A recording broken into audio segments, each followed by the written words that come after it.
The UN's World Food Programme has begun flying in aid for the tens of thousands of people hit by Mozambique's devastating floods. The shipments of food, mosquito nets and other supplies are a source of much-needed relief for the victims, many of whom have had crops destroyed by the rains. From Mozambique, Kalay Maistry sent this report. Basic supplies and not nearly enough.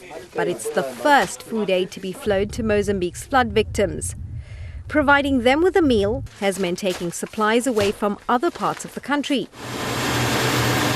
Tens of thousands have been displaced, many even isolated by the floodwaters, hungry and trapped. Help has been slow to come as roads have been underwater. But by air it took just 10 minutes to reach this town. In recent days, the 13,000 people who call this home have only eaten potatoes.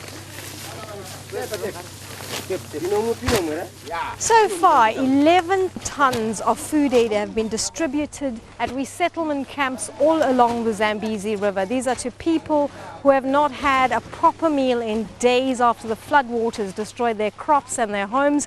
But this is only the start of the aid to come here. 2 weeks ago, the river made its way through the town, dividing it into 3 parts, cutting off its residents from the outside world. He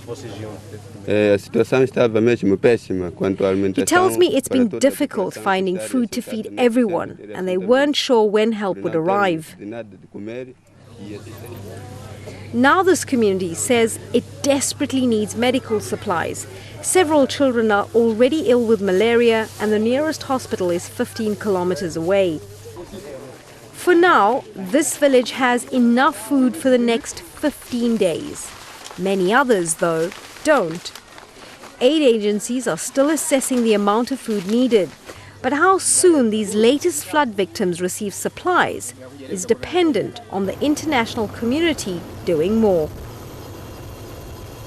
Kalay Maistry, Jazeera, Goli, Mozambique.